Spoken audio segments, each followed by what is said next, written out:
ಸಿಕ್ಕಾಪಟ್ಟೆ ಕಿರುಕುಳ ಕೊಟ್ಬಿಡುತ್ತೆ ಐದನೇ ಮನೆ ಈ ಜಾಬ್ ಅಂತ ತಗೊಂಡಾಗ. ಇನ್ನೊಂದು ಜಾಬ್ ಅಂತ ತಗೊಂಡಾಗ ಸರ್ ಕೊಲೀಗ್ಸ್ ಅಂತ ದುಡ್ಡು ಇಸ್ಕೊತಾರೆ ಸರ್, ವಾಪಸ್ ಕೇಳಿದ್ರೆ ದುಡ್ಡೇ ಕೊಡಲ್ಲ ಸರ್. ಸ್ಯಾಲರಿನಲ್ಲಿ ನನಗೆ ಇನ್ಕ್ರಿಮೆಂಟ್ ಇಲ್ಲ ಸರ್, ಇನ್ಕ್ರಿಮೆಂಟ್ ಇಲ್ಲ, ಬೋನಸ್ ಇಲ್ಲ ಸರ್. ಸ್ಯಾಲರಿನಲ್ಲಿ ಕೇಳಿದ್ರೆ ಬಾಸ್ ಬೈತಾರೆ ಸರ್, ಯಾಕೆ ಕೇಳ್ತಾ ಇದೀಯ ನೀನು, ತುಂಬಾ ಟಾರ್ಚರ್ ಮಾಡ್ತಾರೆ ಸರ್ ಬಾಸ್. ಸ್ಯಾಲರಿನಲ್ಲಿ ಪ್ರಮೋಷನ್, ಈವನ್ ಜಾಬ್ ಅಲ್ಲಿ ಪ್ರಮೋಷನ್ ಕೂಡ ಇರಲ್ಲ ಐದನೇ ಮನೆ ಇದ್ರೆ. ಪ್ರಮೋಷನ್ ಅಂತೂ ಅವ್ರಿಗೆ ಸಿಗಲ್ಲ, ಅವ್ರು ಮಾಡೋ ಕೆಲಸಕ್ಕೆ ರೆಕಗ್ನಿಷನ್ ಸಿಗಲ್ಲ. ಸೊ ಐದನೇ ಮನೆ ಜಾಬ್ ಲಾಸ್ ಮನೆ ಅಂತ ಕರಿತೀವಿ ಸರ್. ಆರನೇ ಮನೆ ಸರ್ವಿಸ್ ಮನೆ. ಆರನೇ ಮನೆ ಋಣದ ಮನೆ. ಋಣ ಇದ್ದರೆ ತಾನೇ ನಾವು ಸರ್ವಿಸ್ ಮಾಡೋದು, ನಮಗೆ ಋಣ ಇದ್ದರೆ ತಾನೇ ನಾವು ಒಬ್ಬರ ಅಂಡರ್ ವರ್ಕ್ ಮಾಡೋದು. ಸೊ ಆರನೇ ಮನೆಗೆ ವೇಸ್ಥಾನ, ಆರನೇ ಮನೆಗೆ ವೇಸ್ಥಾನ ಐದನೇ ಮನೆ ಸರ್. ಅವಾಗ ಏನಾಗ್ತದೆ, ಮನಸ್ಸಿಗೆ ಕೆಲಸ ಮಾಡ್ಬೇಕಾಗತ್ತೆ. ಆರನೇ ಮನೆ ಅಂದ್ರೆ ಋಣಸ್ಥಾನ, ಅದಕ್ಕೆ 12ನೇ ಮನೆ ಭಾವ ನೋಡ್ಕೊಂಡ್ ಬನ್ನಿ, ಐದನೇ ಮನೆ. ಹಾಗಾಗಿ ಲಾಸ್ಟ್ ಹೌಸ್ ಫಾರ್ ಆರನೇ ಮನೆ is 5th house. Yes, so in general that is not a very good house at all. ಐದನೇ ಮನೆ ಅಂತೂ ಶತ್ರುಗೂ ಬರಬಾರ್ದು. ಕಾರ್ಪೊರೇಟ್ ಜಾಬ್ ಮಾಡ್ತಾ ಇದೀರಾ, ನಾನು ಸರ್ವಿಸ್ ಅಲ್ಲಿ ಇದೀನಿ, ನಾನೊಬ್ಬ ಎಂಪ್ಲಾಯ್ ಆಗಿದ್ದೀನಿ ಅಂದ್ರೆ ಬೇಡ್ಕೊಂಡ್ಬಿಡಿ ದೇವರಿಗೆ, ದೇವರೇ ನನಗೆ ಐದನೇ ಮನೆ ಕೊಡ್ಬೇಡಪ್ಪ, ನಾನು ಇವ್ರ ಮೇಲೆ ಡಿಪೆಂಡೆಂಟ್ ಆಗಿದ್ದೀನಿ ಮನೆ ನಡೆಸಕ್ಕೋಸ್ಕರ. For software and computer science, all this. Yes. Okay, please keep it as an alert attention. Okay. Okay, ತೋಷಿತ್ ಅವರೇ, ಈಗ ಆರನೇ ಮನೆಯ ಸಮಸ್ಯೆ, ಆರನೇ ಮನೆ ಅಂದ್ರೆ ಏನು? ಕೆಲಸದಲ್ಲಿ ದಶಾಭುಕ್ತಿ ಅಂತರ್ಭುಕ್ತಿ ಒಬ್ಬ ಮನುಷ್ಯನಿಗೆ ಆರನೇ ಮನೆ ಓಡ್ತಾ ಇರುತ್ತೆ ಯಾವಾಗ್ಲೂ ಅಂತಂದ್ರೆ, ಕಾರ್ಪೊರೇಟ್ ವರ್ಲ್ಡ್ಗೆ ಯಾವ ರೀತಿಯ ನಾವು ಅರ್ಥ ಮಾಡ್ಕೋಬೇಕು ಅಂತ ಹೇಳಿ.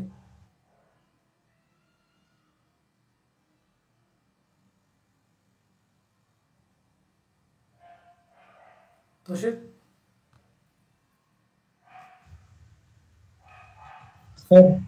ಈಗ ಬಂತು, ಒಂಥರ ಒಟ್ಟಾಗಿತ್ತು, ಫುಲ್ ಬ್ಲಾಂಕ್ ಆಗಿತ್ತು ಸ್ಕ್ರೀನ್. ಓಕೆ ಸರ್, ಕಾಲ್ ಬಂತು, ನಾನು ಕಟ್ ಮಾಡಿದೆ ಅದು. ಓಕೆ, ಮತ್ತೆ ಹೇಳ್ತೀನಿ. ಸೊ ಈಗ ಆರನೇ ಮನೆ ಅಂತಂದ್ರೆ, ನಾವು ಈ ದಶಾಭುಕ್ತಿ ಅಂತರ್ಭುಕ್ತಿ ಏನಾದ್ರು ಪ್ಲಾನೆಟ್ಸ್ ಆರನೇ ಮನೆ ಕೂತ್ಕೊಂಡು ಆ ಟೈಮ್ ಪೀರಿಯಡ್ ರನ್ ಆದಾಗ ನಾವು ಇದನ್ನ ಯಾವ ರೀತಿ ಅರ್ಥೈಸ್ಕೋಬೇಕಾಗ್ತದೆ, ಎಸ್ಪೆಷಲಿ ಇನ್ ಕಾರ್ಪೊರೇಟ್ ಜಗತ್ತು, ದಯಮಾಡಿ ಅದನ್ನು ತಿಳಿಸ್ಕೊಡಿ. ಆರನೇ ಮನೆ ಸರ್, ಆರನೇ ಮನೆ it's a very excellent women service. As a employer ನಾನು ವರ್ಕ್ ಮಾಡ್ತಾ ಇದ್ದೀನಿ. Very very very excellent combination. Time ಸಂಬಳ ಬರುತ್ತೆ, ಬಾಸು ಸಪೋರ್ಟ್ ಮಾಡ್ತಾರೆ, ಬಾಸಿನ ಕೃಪೆ ಮತ್ತೆ ಬಾಸಿನ ಆಶೀರ್ವಾದ ನಿಮ್ ಮೇಲೆ ಇರ್ತದೆ. ಜಾತಕದಲ್ಲಿ ಆರನೇ ಮನೆ ಇದ್ರೆ ಟೈಮಿಗೆ ಸ್ಯಾಲರಿ ಬರುತ್ತೆ, ಟೈಮಿಗೆ ಬೋನಸ್ ಬರುತ್ತೆ, ಟೈಮಿಗೆ ಯಾವಾಗ ಇನ್ಕ್ರಿಮೆಂಟ್ ಆಗಬೇಕು ಅವಾಗ ಇನ್ಕ್ರಿಮೆಂಟ್ ಆಗುತ್ತೆ. ಅದ್ರ ಸಿಕ್ಕಾಪಟ್ಟೆ ಕೆಲಸ ಇರುತ್ತೆ. ಇವರು ನಿಯತ್ತಿಂದ ಫಿಸಿಕಲ್ ವರ್ಕ್ ಕೂಡ ನಿಯತ್ತಿಂದ ಮಾಡ್ತಾರೆ. ಆರನೇ ಮನೆ ಇದ್ರೆ ಸರ್ವಿಸ್ ಮನೆ. ಆರನೇ ಮನೆ ಸುಮ್ ಕುತ್ಕೊಳ್ಳಕ್ ಬಿಡಲ್ಲ, ಏನಾರು ಕೆಲಸ ಮಾಡ್ಬೇಕು ಅಂತ ಹೇಳುತ್ತೆ. ಬಟ್ ಲಾಸ್ ಆಫ್ ಕೆಲಸ. ಐದನೇ ಮನೆ ಸೋಂಬೇರಿತನದ ಮನೆ ಅಂತ ಕರಿತೀವಿ ಒಂಥರ. ಐದನೇ ಮನೆ ಲೇಸಿನೆಸ್ ಮನೆ, ಸೋಂಬೇರಿತನದ ಮನೆ ಅಂತ ಕರಿತೀವಿ. ಬಟ್ ಆರನೇ ಮನೆ ಹೈಪರ್ ಆಕ್ಟಿವ್ ಮನೆ. ಬಟ್ ಅದೇ ಆರನೇ ಮನೆ ರೋಗ ಕೊಟ್ಬಿಡುತ್ತೆ. ಆರನೇ ಮನೆ ಋಣ ಅಂತ ಕರಿತೀವಿ. ಒಬ್ರು ಅಂಡರಲ್ಲಿ ವರ್ಕ್ ಮಾಡಕ್ ನಮ್ಗೆ ಋಣ ಬೇಕು. ಒಬ್ರು ಅಂಡರ್ ನಾವು ಸರ್ವಿಸ್ ಮಾಡ್ಬಿಟ್ಟು ದುಡ್ಡು ತಿಂತ ಇದೀವಿ ಅಂದ್ರೆ ನಮ್ಗೆ ಋಣ ಇದೆ. ಅವ್ರದ್ದು ಋಣ ಇದೆ, ನಾವು ಅವ್ರ ಅಂಡರ್ ವರ್ಕ್ ಮಾಡ್ತಾ ಇದೀವಿ, ನಮಗ್ ಸಂಬಳ ಬರ್ತಾ ಇದೆ. ಸೊ ಆರನೇ ಮನೆ ಜಾಬಿಗೆ ಬೆಸ್ಟ್. ಯಾಕಂದ್ರೆ ಋಣ ಇದ್ರೆ ತಾನೇ ಜಾಬ್ ಮಾಡಕ್ ಆಗೋದು. ಇವಾಗ ಒಬ್ರು ಗೌರ್ಮೆಂಟ್ ಜಾಬ್ ಮಾಡ್ತಾ ಇದಾರಪ್ಪ, ಅವ್ರಿಗೆ ಗೌರ್ಮೆಂಟ್ ಅಲ್ಲಿ ಋಣ ಇದೆ, ಅದಕ್ಕೆ ಗೌರ್ಮೆಂಟ್ ಜಾಬ್ ಮಾಡ್ತಾ ಇದಾರೆ. ಸೊ ಇವನ್ ಐನೋ ಸರ್, ಗೌರ್ಮೆಂಟ್ ಅಲ್ಲಿ ಅವ್ರಿಗೆ ಋಣ ಇದೆ, ಅವ್ರು ಗೌರ್ಮೆಂಟ್ ಅಲ್ಲಿ ಜಾಬ್ ಮಾಡ್ತಾ ಇದಾರೆ, ಸರ್ವಿಸ್ ಮಾಡ್ತಾ ಇದಾರೆ, ಆ ವ್ಯಕ್ತಿ ಸರ್ವಿಸ್ ಮಾಡ್ತಾ ಇದ್ದಾನೆ. ಬಟ್ ಆರನೇ ಮನೆ ಏನಾಗತ್ತೆ ಅಂದ್ರೆ, ನಮ್ಮಲ್ಲಿ ಒಂದು ಇನ್ಫಾರ್ಮೇಶನ್ ಕೊಡ್ಬೇಕಿಲ್ಲ ನಾವು ವೀಕ್ಷಕರಿಗೆ. ನಮ್ಮ ಸಿಸ್ಟಮ್ ಅಲ್ಲಿ ಏನ್ ಮಾಡ್ತೀವಿ ಅಂದ್ರೆ, ಕಸ್ಪ್ ಅಂತ ಕರಿತೀವಿ, ಅದಕ್ಕೆ ಕಸ್ಪ್ ಪೀಪಲ್ ಅಂತ ಹೆಸರಿಟ್ಟಿದೀವಿ. ಆರನೇ ಕಸ್ಪಲ್ಲಿ ಏನಾದ್ರು ನಾವು ನೋಡ್ತೀವಿ, ಯಾವ ಒಳ್ಳೆ ಗ್ರಹಗಳು, ಯಾವ್ದು ನಮ್ಗೆ 2 ಗ್ರಹಗಳಿದಾವೆ ಇಂಪಾರ್ಟೆಂಟ್ ಅಂತ ಚೆಕ್ ಮಾಡ್ತೀವಿ. ಅದು ಮಾಡಿದಾಗ ನಮಗೆ ಗೌರ್ಮೆಂಟ್ ಜಾಬ್ ಆಗುತ್ತಾ, ಅದು ಸ್ಟೇಟ್ ಗೌರ್ಮೆಂಟ್ ಆಗುತ್ತಾ, ಸೆಂಟ್ರಲ್ ಗೌರ್ಮೆಂಟ್ ಆಗುತ್ತಾ ಜಾಬ್ ಅವರಿಗೆ ಅಂತ ಹೇಳ್ಬೋದು. ಅಷ್ಟು ನಿಖರವಾಗಿ ಬರುತ್ತೆ. ಆದರೆ ಅದನ್ನ ಅಂದ್ರೆ ಕೆಲವರು ಪಾಪ ಟ್ರೈ ಮಾಡ್ತಿರ್ತಾರೆ. ನಾನು 3 ವರ್ಷ ರಜಾ ಹಾಕ್ಬಿಟ್ಟು ಓದ್ತಿರ್ತಾರೆ ಗೌರ್ಮೆಂಟ್ ಸರ್ವಿಸಸ್ ಹೋಗ್ಬೇಕು ಅಂತ ಹೇಳಿ. ಅಂಥವ್ರಿಗೆ ಬಹಳ ಹೆಲ್ಪ್ ಆಗುವಂತ ಒಂದು ವಿಶೇಷ ನಮ್ಮ ಹತ್ರ ಒಂದು ಟೂಲ್ ಇದೆ. ಸೊ ಅದನ್ನ ನಾವು ಕೆಲವರಿಗೆಲ್ಲ ಮಾಡಿದೀವಿ, ಸಕ್ಸಸ್ ಕಂಡಿದ್ದೀವಿ, ಮತ್ತೆ ರಿಸರ್ಚ್ ಓರಿಯೆಂಟೆಡ್. ಸೊ ಆ 2 ಗ್ರಹಗಳು ನೋಡ್ಕೊಂಡ್ಬಿಟ್ರೆ ನಾವು ಸಾಕು ಲೈಫಲ್ಲಿ ನಮಗೆ ಗೌರ್ಮೆಂಟ್ ಸರ್ವಿಸ್ಗೆ ಹೋಗ್ಬಹುದಾ ಇಲ್ವಾ ಅನ್ನೋದು ಗೊತ್ತಾಗ್ಬಿಡುತ್ತೆ. ಸೊ ಇದನ್ನ ಹೇಳ್ತಾ ನಾನು 6ನೇ ಅಂತ ಹೇಳ್ತೀನಿ, ನಂಗೆ ನಾಕ ಬಂತು. ಕಂಟಿನ್ಯೂ ಗುರುಜಿ. ಸರ್, ಆರನೇ ಮನೆ ಇನ್ನೊಂದು ಏನಾಗುತ್ತೆ ಅಂದ್ರೆ ಸರ್, ಓಕೆ ಸರ್ವಿಸ್ ಸಿಕ್ಕಾಪಟ್ಟೆ ಕೆಲಸ ಮಾಡ್ತಾರೆ. ಆರನೇ ಮನೆ ಖುಷಿಯಿಂದ ಕೆಲಸ ಮಾಡ್ತಾರೆ. Hello mister Deepesh, are you there? Yes sir, I am here sir. Sir, anything else sir? Anything I have to do sir? Yes sir, sure sir, you don't worry sir, I will manage everything sir. ಆರನೇ ಮನೆ alert ಆಗಿ work ಮಾಡ್ತಾರೆ 6ನೇ ಮನೆ. ಅಂದ್ರೆ ಬಾಸಿನ ನಂಬಿಕೆ ಕೂಡ ಗಳಿಸ್ತಾರೆ ಅವರು. ಕಂಪನಿಯ ನಂಬಿಕೆ, ಬಾಸಿನ ನಂಬಿಕೆ, ಒಂದು ಕಂಪನಿಗೆ ಪರ್ಫೆಕ್ಟ್ ಎಂಪ್ಲಾಯ್ ಅಪ್ಪ ಇವನು, ನಾವು ಬೇಕಪ್ಪ ಇವನು 6ನೇ ಮನೆ. ಆದರೆ 6ನೇ ಮನೆ ಋಣ ಹೌದು ನಿಜ, ರೋಗನು ಸೇಲ್ಸ್ ಕೊಟ್ಬಿಡುತ್ತೆ. 6ನೇ ಮನೆ ಯಾವ ತರ ರೋಗ ಕೊಡುತ್ತೆ? ಉನಪ್ಪ 20 ವರ್ಷ ಒಂದ್ ಕಂಪ್ನಿಗೋಸ್ಕರ ದುಡ್ದೆ, ಮೈ ಕೈ ಎಲ್ಲ ನೋವು ಬಂದ್ಬಿಡ್ತು, ಕೈ ಕಾಲೆಲ್ಲ ನೋವು ಬಂದ್ಬಿಡ್ತು, ಮಂಡಿ ನೋವು ಬಂದ್ಬಿಡ್ತು, ಕಣ್ಣು ಹಾಳಾಗಿದೆ ಕಂಪ್ಯೂಟರ್ ನೋಡಿ ನೋಡಿ. ಎಸ್, ಅದೇ 6ನೇ ಮನೆ. ಸ್ಟ್ರೆಸ್ ಯಾವ ತರ ಕೊಟ್ಬಿಡುತ್ತೆ ಅಂದ್ರೆ, ಕೆಲಸದಲ್ಲಿ ಓಕೆ, ದುಡ್ದು ಇದು ಹೇಳ್ತಾರಲ್ಲ, ಈ ಕಂಪನಿಗೆ ನಾನು ಸೋತು ಹೋದೆ, ಒಂದ್ ಅಣ್ಣ ನಾಡಿದೆ ನೋಡಿ ಸರ್, ನನಗೆ ನೆನಪಾಗುತ್ತೆ, ಈ ಸಂಸಾರಕ್ಕೆ ಜೀವತೇದೆ. ಬಟ್ ಇಲ್ಲಿ ಉಲ್ಟಕ್ಕೆ, ಸಂಸಾರಕ್ಕಲ್ಲ ಕಂಪನಿಗೆ, ಕಂಪನಿ ಇಸ್ ಸಂಸಾರ, ಕಂಪನಿ ಇಸ್ ಸಂಸಾರ, ಜೀವತೇದೆಯಪ್ಪ, ಮೈ ಕೈ ಎಲ್ಲ ನೋವು ಹೇಳಿ. 7ನೇ ಮನೆ ಹೇಳಿ ಗುರುಜಿ, ಯಾಕಂದ್ರೆ 7 ಇಸ್ ಆಲ್ಸೋ ವೆರಿ ಇಂಪಾರ್ಟೆಂಟ್. 7ರಲ್ಲಿ ಏನಾದ್ರು ದಶಾಭುಕ್ತಿ ಅಂತರ್ಭುಕ್ತಿಲಿ ಏನಾದ್ರು ಓಡಿದಾಗ ಅವ್ರಿಗೆ ಯಾವ ರೀತಿ ಒಂದು ಅನುಭವ ಆಗುತ್ತೆ ಜಾಬ್ ಅಥವಾ ಕಾರ್ಪೊರೇಟ್ ಜಗತ್ತಿನಲ್ಲಿ ಅಂತ ಹೇಳಿ ನಾವು ಸ್ವಲ್ಪ ಹೇಳ್ಬೇಕು ಅಂತ ಕೇಳ್ಬೋದು. ತುಂಬಾ ಸ್ಪೆಷಲ್ ಮನೆ ಸರ್ 7ನೇ ಮನೆ. 7ನೇ ಮನೆ ತುಂಬಾ ಸ್ಪೆಷಲ್, ವೆರಿ ಸ್ಪೆಷಾಲಿಟಿ ಮನೆ ಇದು 7ನೇ ಮನೆ. ಇದು ಏನ್ ಮಾಡುತ್ತೆ ಅಂದ್ರೆ, ಜಾಬ್ ಮಾಡ್ತಾ ಇರ್ತಾರೆ ಫೈನ್, ತಲೆಯಲ್ಲಿ ಬಿಸ್ನೆಸ್ ಸ್ಟಾರ್ಟ್ ಬಂದ್ಬಿಡುತ್ತೆ, ಕಂಪನಿದೆಲ್ಲ ವರ್ಕಿಂಗ್ ಮಾಡ್ಕೋತಾರೆ, ಇದು ಹಿಂಗ್ ವರ್ಕ್ ಆಗ್ತಾ ಇದೆ, ಅವ್ರಿಗೆ ಈವನ್ ಅಡ್ವಾಂಟೇಜ್ ಹೇಳ್ತಾ ಇದ್ದೀನಿ 7ನೇ ಮನೆಯಲ್ಲಿ. ಕೊಲೀಗ್ಸ್ ಸಪೋರ್ಟ್ ಕೂಡ ಸಿಗುತ್ತೆ ಅವರಿಗೆ, ಕೊಲೀಗ್ಸ್ ಸಪೋರ್ಟ್ ಕೂಡ ಸಿಗುತ್ತೆ, ಎಕ್ಸಲೆಂಟ್ ಕಮ್ಯುನಿಕೇಶನ್ 7ನೇ ಮನೆ ಇದ್ರೆ. ಅವ್ರಿಗೆ ಗೊತ್ತು ಯಾವ ಟೈಮಲ್ಲಿ ಯಾರ ಹತ್ರ ಹೆಂಗೆ ಮಾತಾಡಬೇಕು, ಒಳ್ಳೆ ಅಬ್ಸರ್ವೇಷನ್ ಸ್ಕಿಲ್ ಕೊಡುತ್ತೆ. ಕಂಪನಿನಲ್ಲಿ ವರ್ಕ್ ಮಾಡ್ತಾ ಇದ್ರೆ, ಇವ್ರೇನೋ ಮಾಡ್ತಾ ಇದಾರೆ, ಇವ್ರು ಹಿಂಗ್ ಮಾಡ್ತಾ ಇದಾರೆ, ನಾನ್ ಹಿಂಗ್ ಮಾಡ್ಬೇಕು, ನಾ ಹಿಂಗ್ ಮೇಂಟೈನ್ ಮಾಡ್ಬೇಕು, ಕೊಟ್ಟು ನಾನೇ ಯಾಕೆ ಒಂದು ಬಿಸ್ನೆಸ್ ತೆಗಿಬಾರ್ದು, ನಾನೇ ಯಾಕೆ ಒಂದು ಕಂಪನಿ ಕಟ್ಟಬಾರ್ದು, ನೋಡ್ಕೊಳ್ಳಿ ನಾನೇ ಮನೆ ಇದೆ ನೋಡ್ಕೊಳ್ಳಿ, ಒಬ್ಬೊಬ್ರು ನೀವೇ ನಿಮ್ದು ಓನ್ ಸೆಟಪ್ ಮಾಡಬಹುದು ಬಿಸ್ನೆಸ್ ಅನ್ನ. 7ನೇ ಮನೆ ಸರ್, 7th house, own business setup. 7ನೇ ಮನೆ ಕಾಂಟ್ರಾಕ್ಟರ್ ಅಂತ ಕರಿತೀವಿ, ಕಾಂಟ್ರಾಕ್ಟ್ ಕೆಲಸ. 7ನೇ ಮನೆ ಪೇಮೆಂಟ್ ಮಾಡ್ಬಿಟ್ಟು ಒಂದು ಕಾಂಟ್ರಾಕ್ಟ್ ಬೇಸಿಸ್ ಮೇಲೆ ಕೆಲಸ ಕೊಡ್ತಕ್ಕಂಥದ್ದು 7ನೇ ಮನೆ. ಬಟ್ 7ನೇ ಮನೆ ಇದ್ದಾಗ ಏನಾಗುತ್ತೆ ಅಂದ್ರೆ, ತುಂಬಾ ಬಿಸ್ನೆಸ್ ಗೆಲ್ಬಿಡುತ್ತೆ, ನಾನೇ ಸ್ವಂತ ಮಾಡ್ತೀನಿ, ನಾನೇ ಬಿಸ್ನೆಸ್ ಮಾಡ್ತೀನಿ. ಬಟ್ ಒಂದು ಕಂಪನಿನಲ್ಲಿ ಇದ್ದಾಗ 7ನೇ ಮನೆ ಏನ್ ಮಾಡುತ್ತೆ ಅಂದ್ರೆ, ಈ ಸೇಲ್ಸ್ ಡಿಪಾರ್ಟ್ಮೆಂಟ್ ಗೆ ಆಗಿರ್ತಾವ ಅವರು, ಮಾರ್ಕೆಟಿಂಗ್ ಮತ್ತೆ ಸೇಲ್ಸ್ ಡಿಪಾರ್ಟ್ಮೆಂಟ್ ಗೆ ಹೋಗುತ್ತೆ, public interaction. How you are going to represent your company? Sir, we have established the company since 2018 and this is our company scheme and our agendas and we are ಈ ತರ. ಅದೇ 7ನೇ ಮನೆ, excellent representation skill. But ಆದ್ರೆ business ಹುಚ್ಚಿಡಿದ್ ಬಿಡುತ್ತೆ. Colleague support ಸಿಕ್ಕಾಪಟ್ಟೆ ಇರುತ್ತೆ 7ನೇ ಮನೆ ಇದ್ರೆ, ಕೊಲೀಗ್ಸ್ ಸಿಕ್ಕಾಪಟ್ಟೆ ಹೆಲ್ಪ್ ಮಾಡ್ತಾರೆ. ಗೊತ್ತಪ್ಪ ನಮ್ ಜೊತೆ ವರ್ಕ್ ಮಾಡಿದ್ರು, ತುಂಬಾ ಒಳ್ಳೆ ವ್ಯಕ್ತಿಯವರು, ತುಂಬಾ ಒಳ್ಳೆ ವ್ಯಕ್ತಿಯವರು ನೆನೆಸ್ತಾರೆ ಕೊಲೀಗ್ಸ್. ಇಂಥವ್ರ ಹತ್ರ ವರ್ಕ್ ಮಾಡಿದ್ವಪ್ಪ ನಾವು, ಖುಷಿ ಆಗತ್ತೆ ಹೇಳ್ಕೊಳಕ್ಕೆ, ಇಂಥವ್ರ ಹತ್ರ ವರ್ಕ್ ಮಾಡಿದ್ವಿ ಅಂತ. 7ನೇ ಮನೆ, ಸೊ ಅದರಿಂದ ಅಡ್ವಾಂಟೇಜ್ ಮನೆ ಅದು. ಸೊ ಈಗ ನಮ್ಮಿಬ್ಬರ ಫೇವರೇಟ್ ಹೌಸ್ 8ನೇ ಮನೆ. 8ನೇ ಮನೆ ಏನಾದ್ರು ಅಂತರ್ಭುಕ್ತಿ ದಶ ಅಥವಾ ಪ್ರತ್ಯಂತರ್ಭುಕ್ತಿ ಓಡಬಹುದು ಅಂದ್ರೆ ಕಾರ್ಪೊರೇಟ್ ಜಗತ್ತಿನಲ್ಲಿ ಏನೆಲ್ಲ ಸಂಭವಿಸುತ್ತೆ ಅಂತ ಹೇಳಿ ಗುರುಜಿ ನೀವೇ. ಸರ್ 8ನೇ ಮನೆ ಡಬಲ್ ಏಟ್ ಸ್ವಾಡ್ ಇದ್ದಂಗೆ, ಅದು ಈ ಕಡೆ ಹೊಡೆಯುತ್ತೋ ಅಂತ ಹೇಳಕ್ಕಾಗಲ್ಲ. ನಿಗೂಢ ನಾನು ಅದಕ್ಕೆ ಅದನ್ನ ಡಬಲ್ ಸ್ವಾಡ್ ಅಂತ ಕರೆದ್ಬಿಡ್ತೀನಿ 8ನೇ ಮನೆ. ರಿಪೀಟ್ ಮಾಡಿ ಗುರುಜಿ ಮತ್ತೊಮ್ಮೆ. ಡಬಲ್ ಏಟ್ ಸ್ವಾಡ್ 8ನೇ ಮನೆ, ಡಬಲ್ ಏಟೆಡ್ ಸ್ವಾಡ್. ರೀಸನ್ ಇದೆ. 10ನೇ ಮನೆ ಲಗ್ನ ಮಾಡ್ಕೊಳ್ಳಿ, 10ನೇ ಮನೆನ ಲಗ್ನ ಮಾಡ್ಕೊಂಡು 8ನೇ ಮನೆ ಕೌಂಟ್ ಮಾಡಿ ಯಾವ ಮನೆ ಗುಂಡ್ ಬೀಳುತ್ತೆ ಅಂತ.